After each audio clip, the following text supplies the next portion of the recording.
discuss about hepatocellular carcinoma, the role of interventional radiology.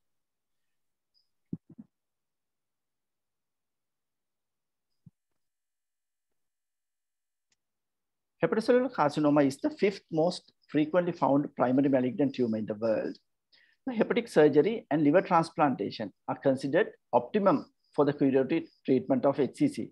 However, only 15 to 20% of HCCs may be surgically treated. So, for most of the surgically non-eligible patients have to receive local regional image-guided interventional treatments, including intra-arterial and percutaneous ablative techniques. The goal of this presentation is to discuss about that. Ablative therapeutic approaches include chemical therapies such as ethanol injection, thermal therapies like radiofrequency ablation and microwave. Catheter-based therapies includes transarterial chemoembolization, bland embolization, and transcatheter arterial chemoinfusion. Radiotherapy-based treatments such as radioembolization with yttrium-90, and with the advancement of technologies, we combine these treatments together and get more enhanced results.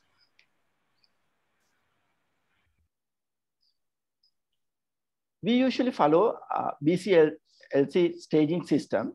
That's Barcelona Clinic Liver Cancer Staging uses a set of criteria to guide the management of patients with hepatocellular carcinoma. The classification takes the following variables into account: the patient's performance status, PS, Child-Pugh score, and radiologic tumor extent, such as tumor size, multiple tumors, vascular invasion, and nodal spread and extrahepatic metastasis. Stage 0 is very early stage, that is asymptomatic early tumors with PS0 and Child-Pugh A. Solitary lesions measuring less than 2 centimeters in diameter comes under this category. And the management is, the first preference is resection. If portal hypertension and hyperbilirubinemia is present, transplant is then recommended. Suppose if there's any other clinical comorbidities, then ablation is considered. Stage A, early stage asymptomatic early tumors with a PS score of 0 to 2, Child-Pugh A to C, and solitary lesions more than 2 centimeters, or early multifocal disease characterized by up to 3 lesions, measuring less than 3 centimeters. Management is usually resection for single lesions. If multiple lesions, transplant is then recommended. If, like the first stage, if other clinical comorbidities are present, ablation is considered. Stage B, intermediate stage, a very important category where the transarterial chemoembolization has a major role to play. That is, the patients with multifocal disease with more than 1 lesion with at least 1 over 3 centimeters or more than 3 lesions, regardless of their sizes.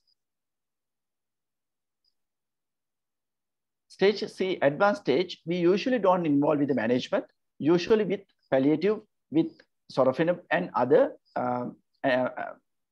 drugs. The final stage is stage D, end stage disease, and usually symptomatic treatment only.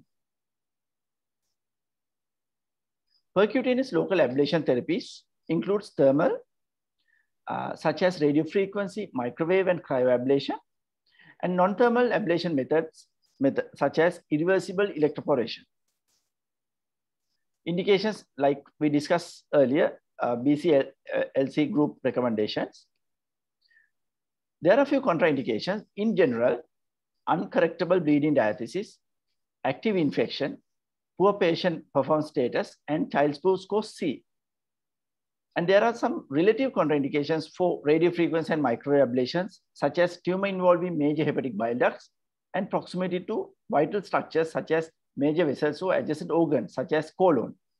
Mind you, these are relative contraindications, and we can take them individually and go ahead with ablations. Pre-procedural evaluation is very important. With recent CT or MRI, liver is required for planning, and challenging locations need to be they are not necessary to preclude the procedure.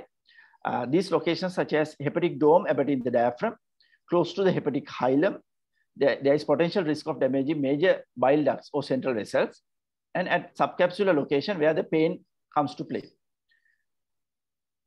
There is no evidence supporting antibiotic prophylaxis, but usually we advocate evaluation for moderate sedation is also very important with the help of anesthetist.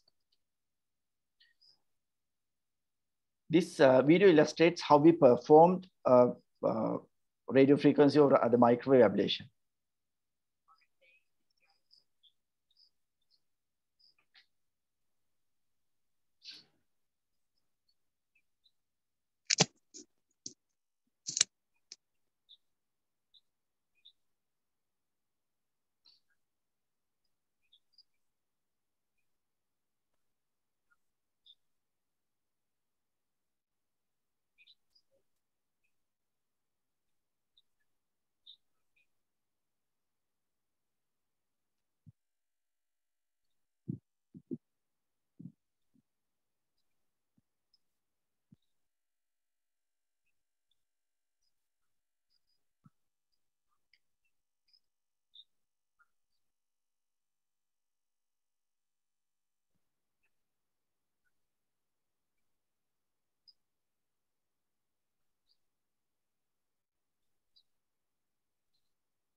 Can't you hear the video?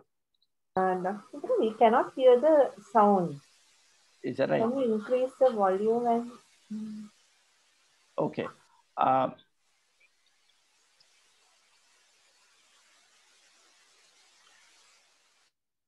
Right. So doctor, it might be because you are wearing headphones, I think. That's why okay. Sound might not be coming. Right. Anyway, now this video illustrated the technique of radiofrequency and microwave ablation, where we use real-time ultrasound guidance in a CT room. So the procedure will be taken, conducted in a CT scanner on the CT table, right?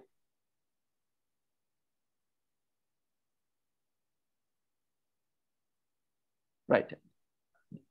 This is how we place the needle across the lesion, and we use real-time ultrasound guidance, like in this case. So we traverse through the epicenter of the lesion and keep the tip of the needle or the antenna at the distal edge before starting the ablation. In microwave and radio frequency is somewhat different, where we place the needle in the proximal part and expand our small tines.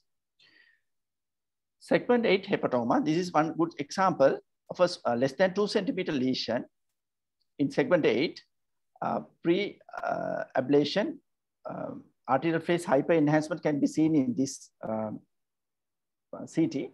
And this is following ablation, where the entire tumor is taken and surrounding normal parenchyma is also ablated. So we concluded this is as a complete ablation. This is how we use the ultrasound. The picture shows hypoechoic hepatoma near the diaphragm. And this is the needle or the antenna traverse through the lesion. And this is during ablation, where we can see a gas cloud. So by looking at this cloud and the extent of the area, we assume the area of ablation. And always we make sure the ultrasound, the visibility, the real-time ultrasound guidance, in order to prevent inadvertent ablations. CT guidance is also equally important. This patient with segment 8 hepatoma, soon after ablation, before taking the antenna out, we did a contrast CT just to make sure the entire tumor is taken. Suppose if there's any residual, we are not reluctant to go ahead with the second ablation. This is a subcapsular hepatoma.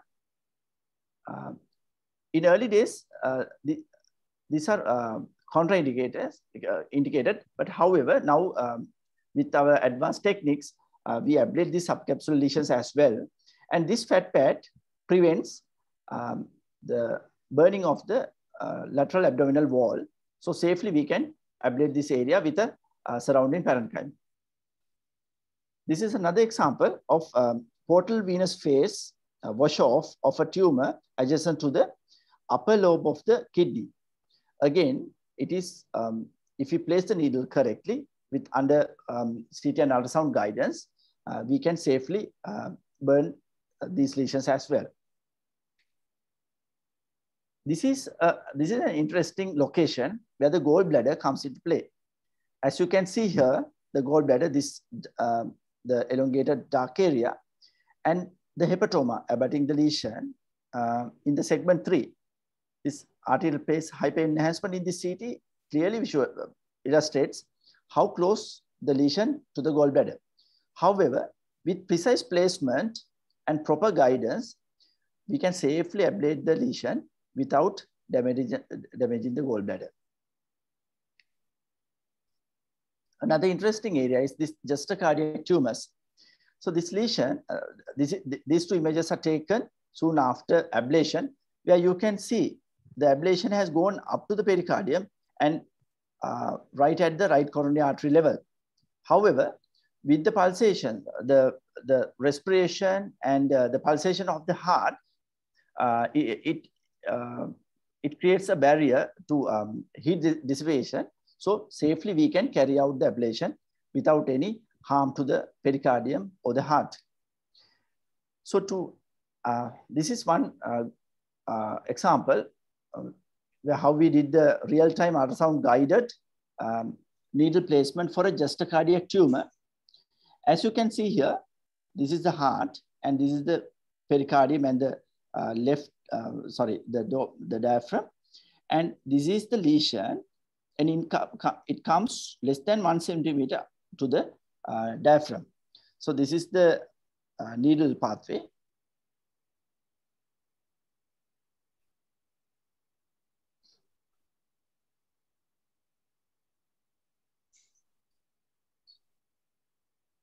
So we always make sure we see the tip of the needle during advancement of the needle, because we are going towards the heart.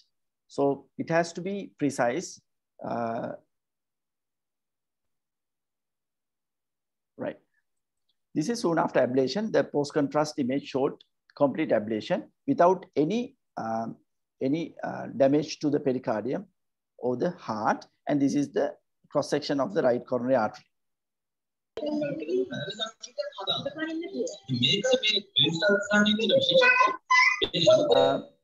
Right.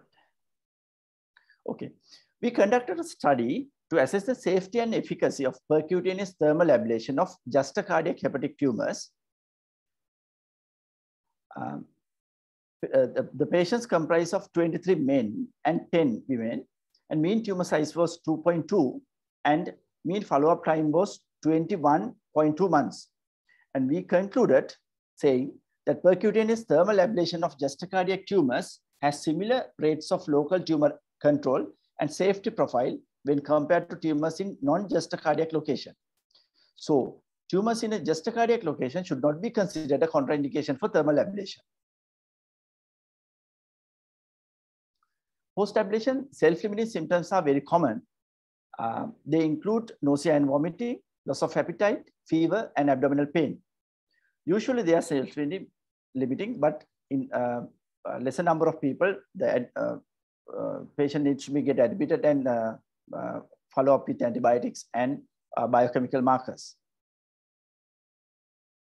Complications are rare but do happen, such as liver abscesses, bowel perforation, pneumothorax, and intraperitoneal bleeding.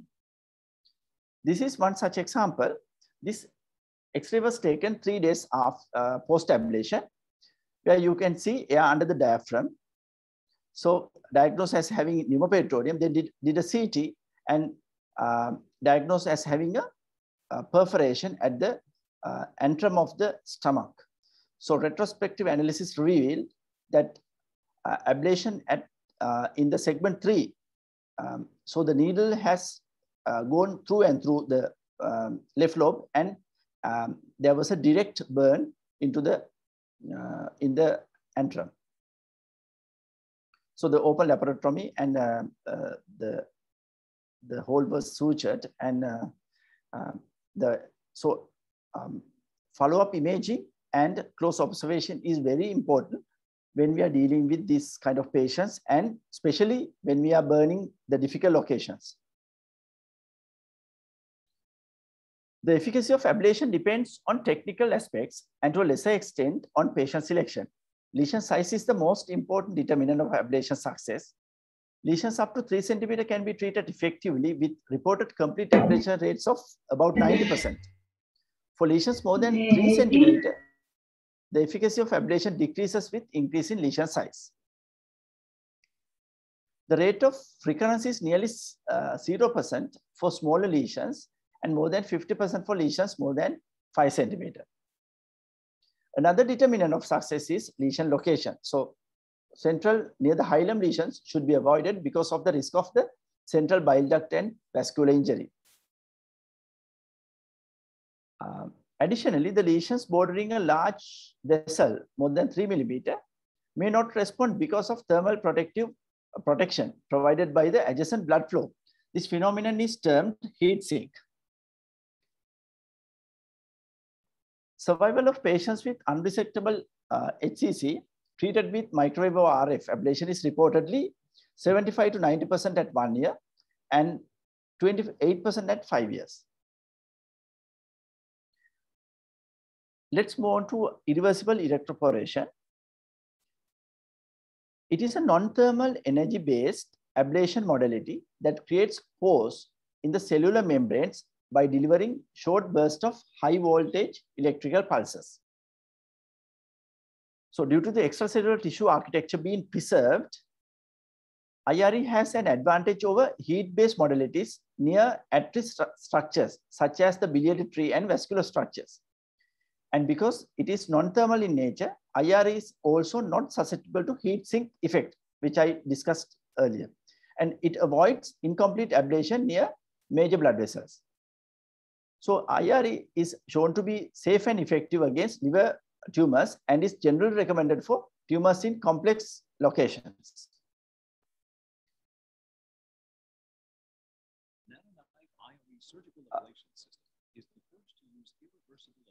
Can you hear the video? No, Dr. Seuss, No. can't Okay. hear it. Yeah. That's okay. Let's see the video.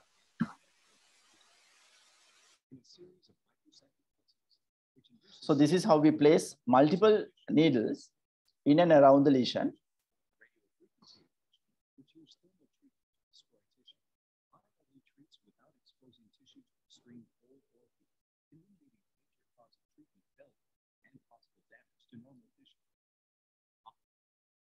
Okay, IRE, the techniques is also same as for radio frequency and microwave ablations. It is done under real-time ultrasound and CT guidance. And this is a very good example. 2 lesions in this patient. One is subcapsular segment 6 location. And this lesion is at the porta hepatis with obstruction of the bile duct with dilatation. And this is venous phase pre-ablation. CT showed the lesion with bile duct dilatation. And this reconstructed image shows multiple needles inserted in and around the tumor, like in this picture. And this is soon after the ablation, where there is complete ablation with a gas bubble without any damage into vital surrounding structures. The follow-up MRI showed complete tumor necrosis, the lesion at the porta hepatis. Percutaneous ethanol injection. It is one of the first methods devised to ablate liver tumors involved in percutaneous ethanol injection. Several non-randomized trials in 1990s confirmed that PEI could safely achieve complete necrosis of small HCCs with 5-year survival rates of 32 to 38%. Nowadays, we usually keep this as a second-line treatment, where when we get residual tumors following microwave or TASE, we do percutaneous ethanol injection in multiple sessions, and we get quite a good result. The image guidance with the advancement of techniques, we use fusion imaging.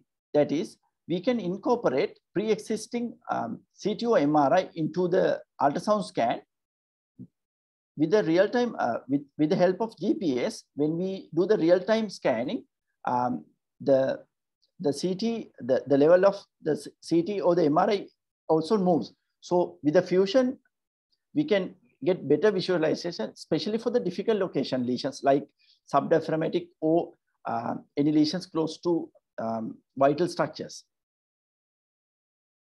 This is one such good example of fusion imaging. This segment 8, less than 1 centimeter lesion, it is very difficult to locate with the use of ultrasound only. So with the fusion, you can safely insert the needle into the lesion, like in this case. So when you are inserting the needle, on the other side, you can see the location in the MRI. So that fusion imaging has a great help for such lesions with in difficult locations. The post-ablation MRI showed complete ablation without any inadvertent ablation of the vital surrounding structures. Transarterial catheter-based therapies. This comes in the intermediate stage according to BCLC guideline. So the basic principle of TACE is we enter the arterial system through the femoral puncture and get into the aorta and into the celiac axis, then superselectively goes into the feeding vessel of the tumor, one or many of the feeding vessels. And from there, we inject cytotoxic drugs such as doxorubicin in our setup, followed by embolization with permanent embolic material such as PVA, polyvinyl alcohol particles. So we expect tumor shrinkage, and in some patients, we get complete results.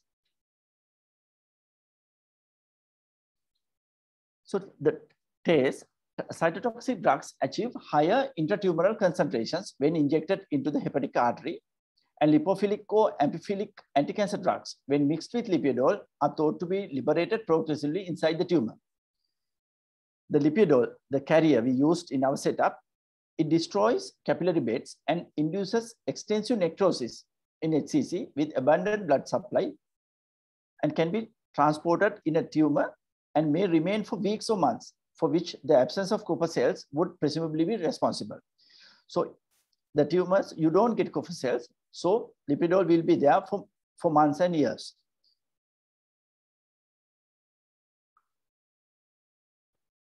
So TACE is usually effective for lesions that are rich in arterial supply that can be anticipated to undergo complete necrosis.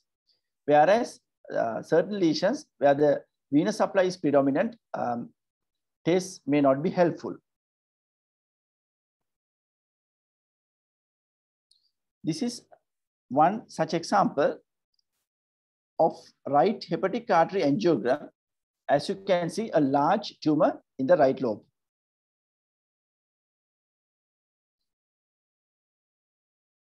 So as you can see, it has multiple feeders, this being the predominant blood supply, whereas the segment 8 vessel also gives 2 arteries. So essentially it has 3 feeding vessels. So we, with the use of microcatheters, we cannulate these feeding vessels and inject the drugs into the tumor bed. This is superselective catheterization of the larger vessel of the tumor. And as you can see, the tumor blush nicely.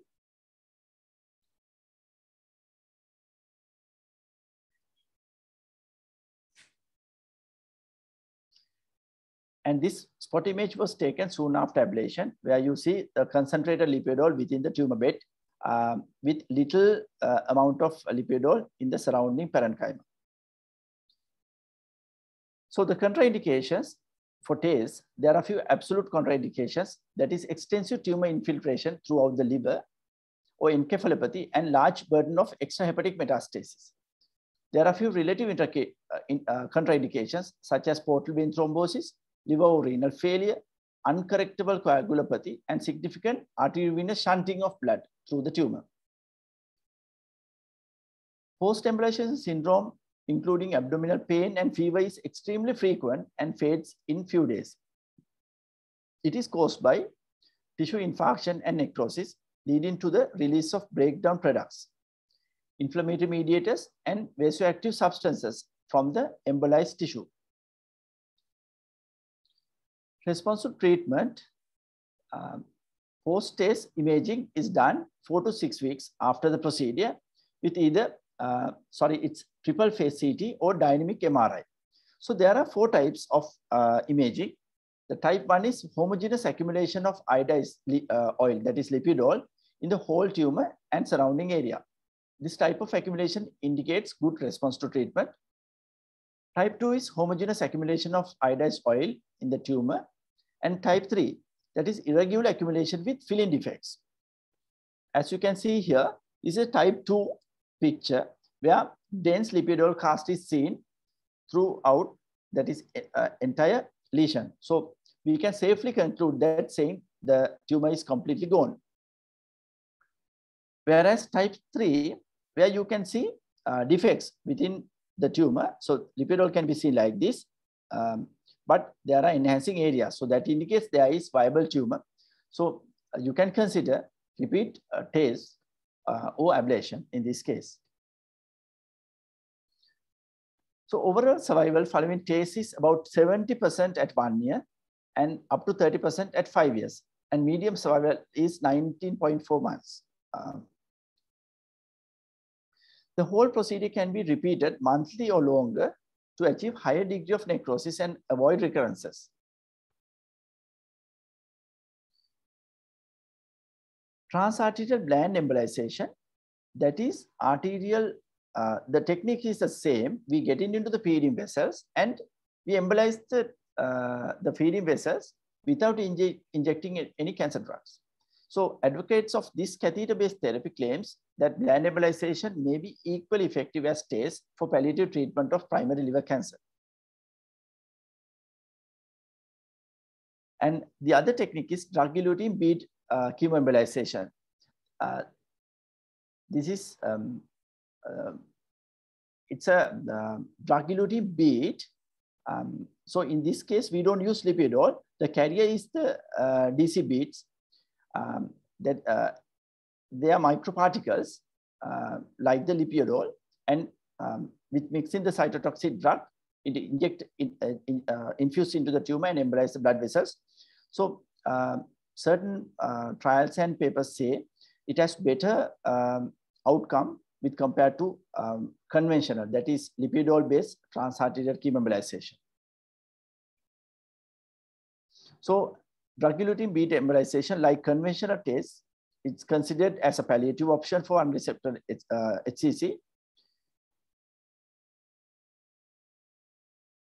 Right. The next topic is radiotherapy-based therapies.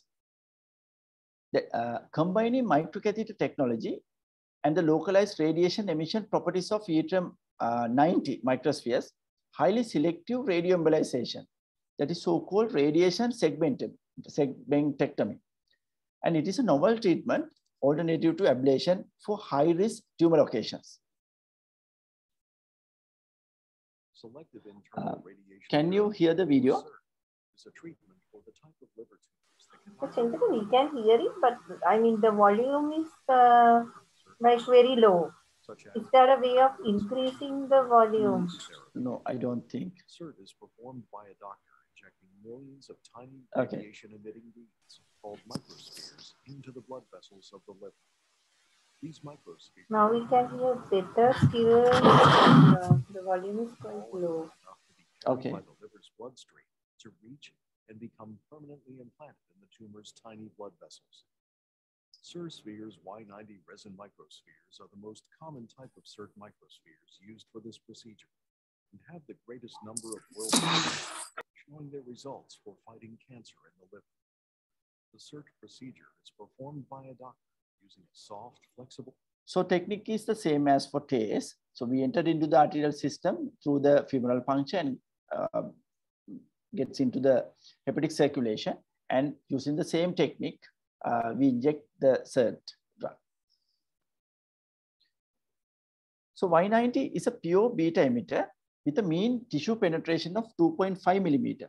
That means that the majority of the radiation from the selectively delivered yttrium affects the tumorous tissue while sparing normal liver parenchyma. So because of this property, Y90 internal radiation therapy can provide tumor dose as high as 50 to 150 gray, in contrast to traditional whole liver external beam radiation, where the radiation dose has been limited to 30 gray to prevent adjacent organ injury. There are two absolute contraindications for Y90 treatment. That is, the first is exaggerated hepatopulmonary shunting, where you can't use SERT therapy, and reflux into the arteries that supply the gastroduodenal region. If you can safely coil those shunting areas into the gastroduodenal region, then again, safely we can carry out SERT. Combination therapies, both TACE and RFA or microwave have well-known limitations in terms of control of large tumors.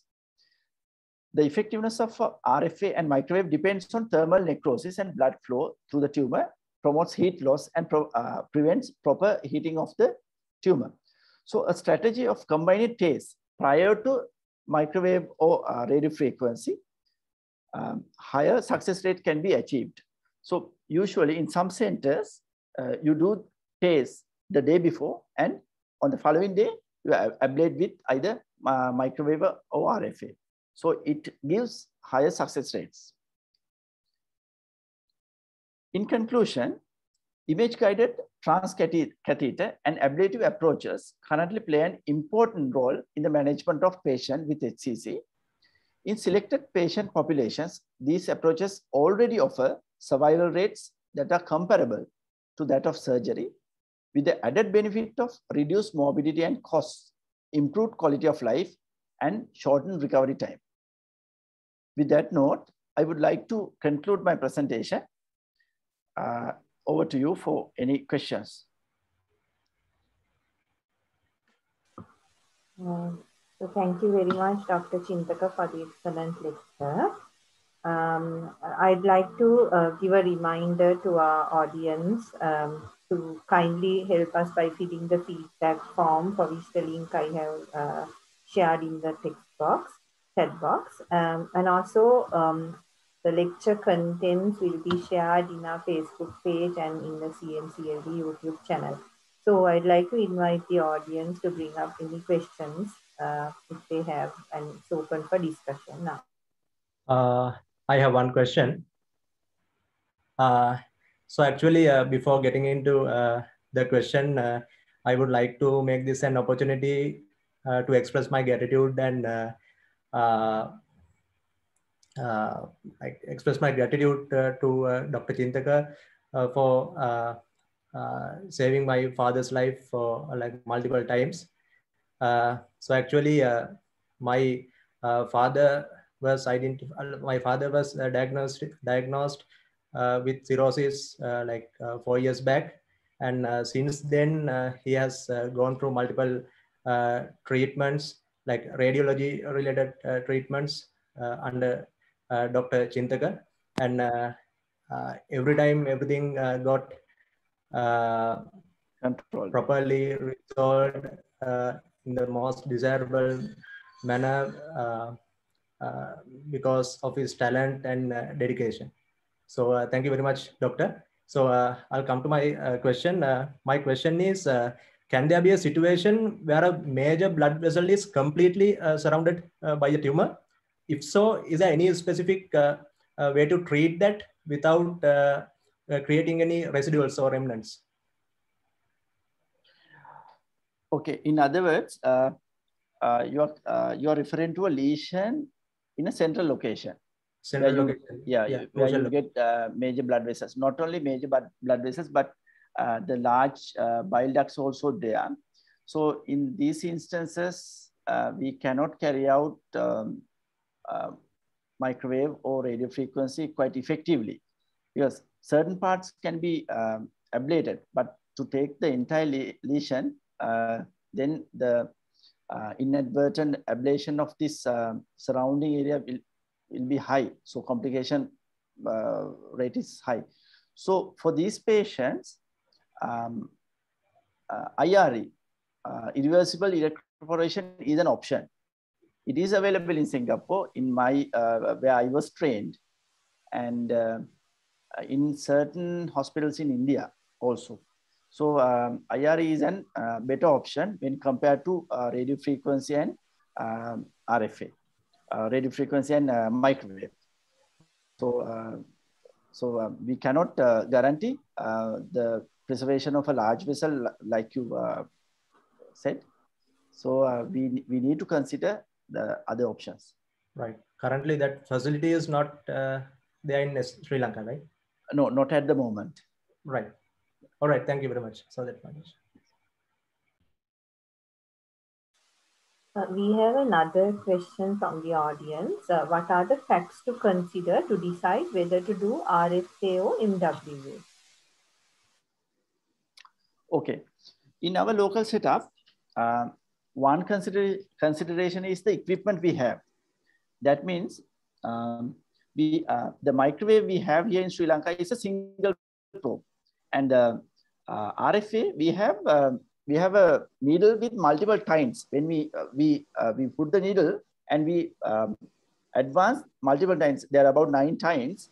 So the ablation of the surrounding structures will be high with the RF technique we have here. So one consideration for taking the microwave is that. The other one, microwave is more powerful than radio frequency ablation. So it gives a uniform ablation and minimum time. For instance, you can ablate a lesion in 4 minutes, whereas a 3 centimeter lesion can be ablated in 4 minutes. But if you do RF, it takes about 16 to 20 minutes. So when the ablation time is prolonged, the sedation will be prolonged, and patient needs to be on table for a longer time with all the monitoring and things. So if you if the location is safe enough for the ablation, I would go for microwave rather going to RF. Chintaka, it's Saruna here. Yes, sir. I was very impressed by the modalities treatment available for liver tumors. I'm just wondering whether you can use this RFA to treat other tumors like the, say, colorectal met in the liver? Of course, yes, yes. First preference is for surgical resection. If the resection is not possible, always we can consider ablation, yes. So RFA is considered therapeutic? Yes, of course. Yes, it is. Yes, if we ablate the entire lesion, and if we can take one centimeter of the normal parenchyma around the lesion, it is considered as a complete ablation, and the results will be equal to resection. Thank you. And not only that, we can ablate renal tumors, and we ablate lung mets, and where the resection is not possible. Yes. How about the liver hemangiomas? We haven't done. I have no experience on ablation of a hemangioma. No. Okay. Right. Doctor, I have another question. Now, you previously told that like when residuals are present, you can go for the second ablation as well, right? Now, my question is, now if the diameter is like more than 3 centimeter, now you told that if it is more than 3 centimeter, it's not possible. So in that case, yeah, I'm just thinking like, is there a possibility of doing 2 ablations to cure that, or like it's not possible? Yeah, more than 3 centimeters is not a contraindication. Up to 5 centimeters we can ablate, but the chance of getting residual is high, right? So always we can re-ablate either same setting or in a follow-up setting, and we can consider a repeat RF or microwave ablation, or else we can go for multiple sessions of ethanol injection. it is quite safe and very, it is not robust like microwaves and ethanol and RF. Patient can be discharged in 4 hours. So we usually keep that chemical injection, the ethanol injection, for residual tumors. Right. So after doing the ablation, now like that area is going to be like a complete vacuum, right? Thereafter. Yes, not really vacuum, but necrotic tissue will be there. Later, that area will get fibrosed and shrink in size. Right. So the larger the ablation zone, getting a liver abscess, the risk of getting a liver abscess is also high. So we have to be very careful when we are dealing with larger lesions. We have come across a couple of patients where we got liver abscesses. So in all that cases, the ablation the zone was very high, more than 5 centimeters. Right. All right. Thank you. Chintaka, you mentioned that alcohol ablation is also effective way of ablating tumors. Yes. But probably it's cost effective as well. So which lesions are, what are the characteristics of a lesion that is suitable for alcohol ablation? Lesions less than 2 centimeters is usually curative in alcohol ablation. But having said that, alcohol doesn't give a uniform ablation. So that's why we want multiple sessions. So there's a simple calculation. We get the largest diameter of the tumor in centimeters. Suppose the tumor, the diameter is 2 centimeters, multiply by 2. So the book says you need to ablate in, gives 4 sessions. But we don't go for 4 sessions, but at least we should go for 2 or 3 sessions. So that, so the smaller lesions like 2 centimeters, we can completely cure by doing multiple sessions. Chintaka, I am Jeevani here. Yes, Jeevani. Yes. Now, if you are giving alcohol, ethanol injection, what is the interval between 2 injections, Chintaka? There are no hard and fast rules. Some centers they repeat in 2 weeks, and some in 4 weeks.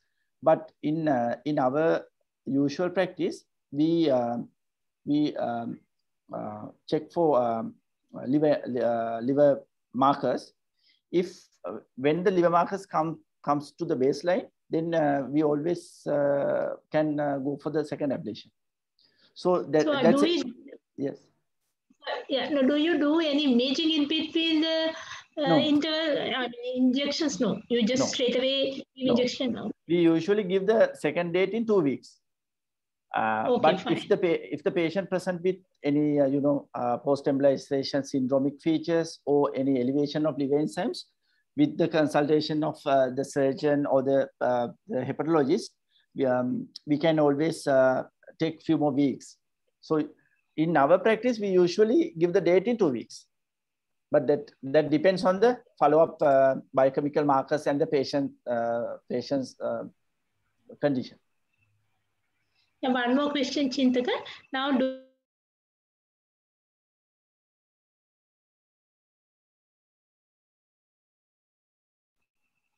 we give a loading dose 1 hour before the ablation. And now, as a routine practice, we keep the patient at least for 36 hours. So 24 hours of IV antibiotics and followed by 3 to 5 days of oral antibiotics. Thank you, Chintaka.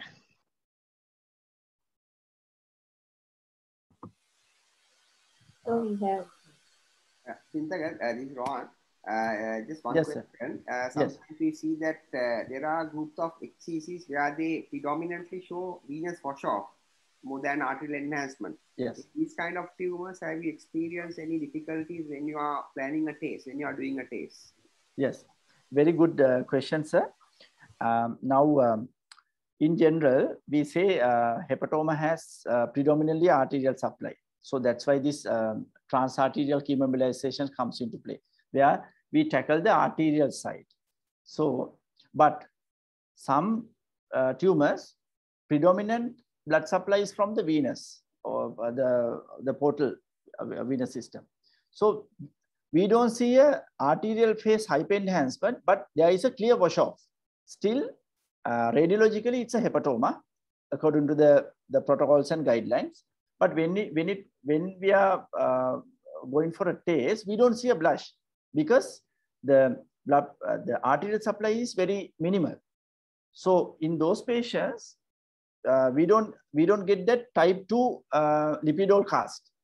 We sometimes see type 3. That is, you may get areas of lipidol uptake, but certainly there will be residual tumor, or else type 4. That is, we have seen in some patients, you don't see any lipidol retention in six weeks follow-up study.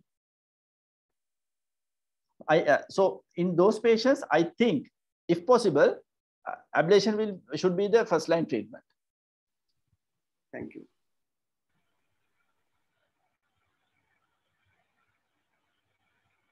Doctor, one last question. Now, is there a maximum limit where the TACE procedure can be applied? No. In Japan and Korea, I think they do 5, 6, or 7 times. So they keep on injecting. When they see the residual, they again go and do the same, apply the same technique and embolize. So in Korea, they consider this as a curative treatment. So there is no hard and fast rule for number of sessions. Right. As long as we adhere to that the BCLC guidelines. Right. Because we shouldn't do ablations or TACE unless there is a clear prognostic value. That means a survival benefit to the patient. So as far as his performance status and child score and the overall liver condition is okay, then we can treat. Yes. Right. Thank you. So we have more questions. Dr. Chintaka. Yes, madam. If the adjacent lymph nodes are positive, is this procedure successful? If the adjacent lymph nodes are positive. Madam, it's a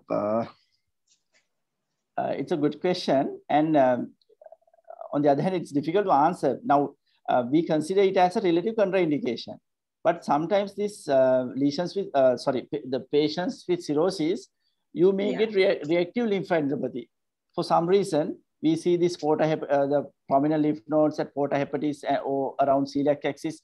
We never know whether they are really infiltrative lymph nodes, and we have in a certain number of patients we see these nodes don't progress quite fast.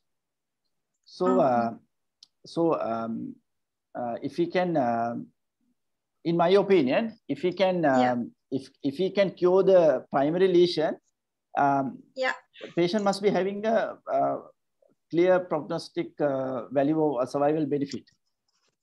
Okay. But certainly widespread lymph node metastasis or any other organ involvement like adrenals or especially lung, we don't go for these primary curative treatments because no use. Okay.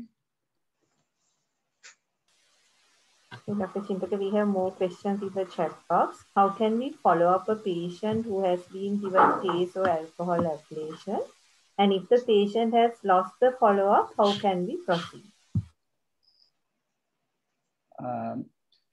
The follow-up is 6 months CT or MRI.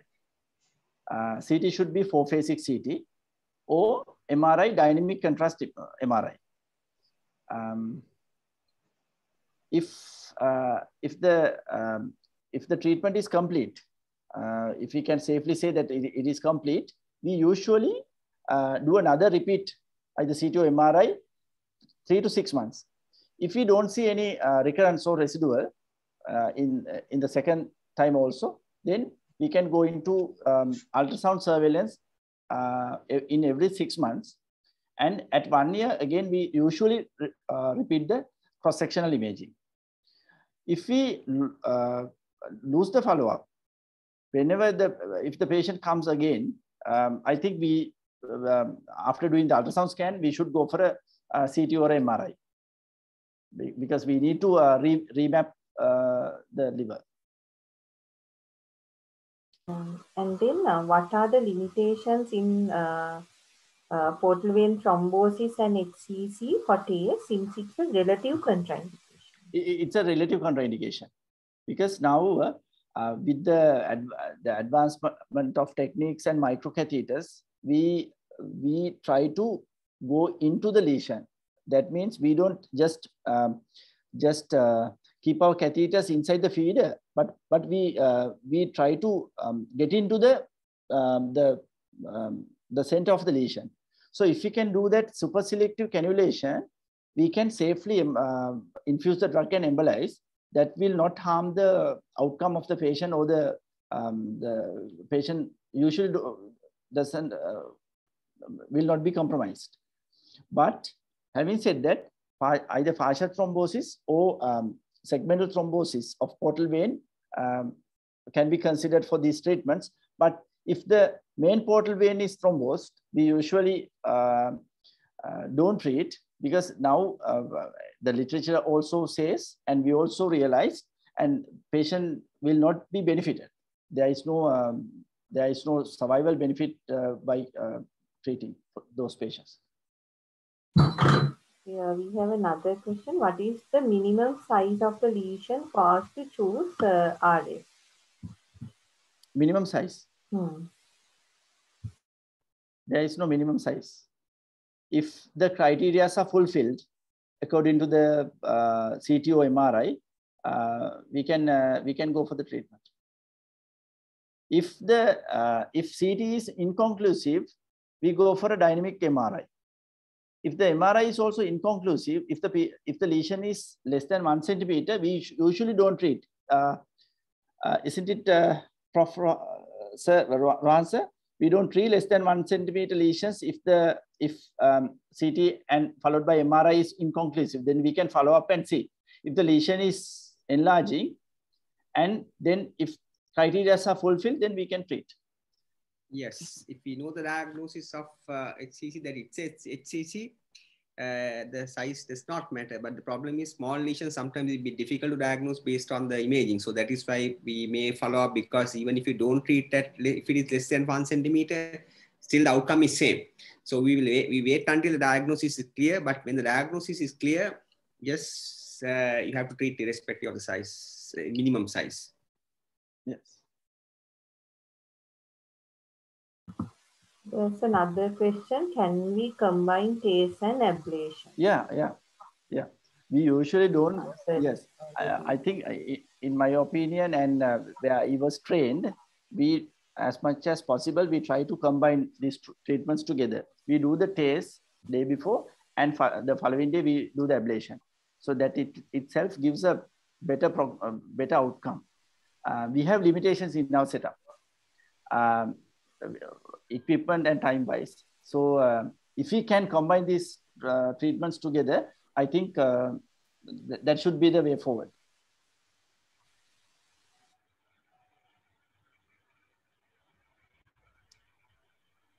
So isn't it going to be life-threatening if like these are combined? I think now TACE can be regarded as like critical kind of thing, and up to my knowledge. No, not really so. Not really so. These are very selective cannulations and ablations. Embolizations. We try to prevent, avoid. We try to save the rest of the liver. So it is not. It's not like that. Right.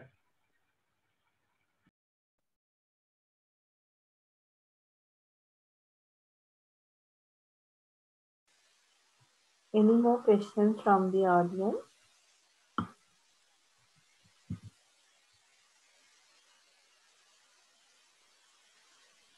Okay, in the absence of any more questions, I think we'll conclude the session for today. I'd like to thank Dr. Chintaka Appupammy, consultant radiologist. Yes. Any question? Okay.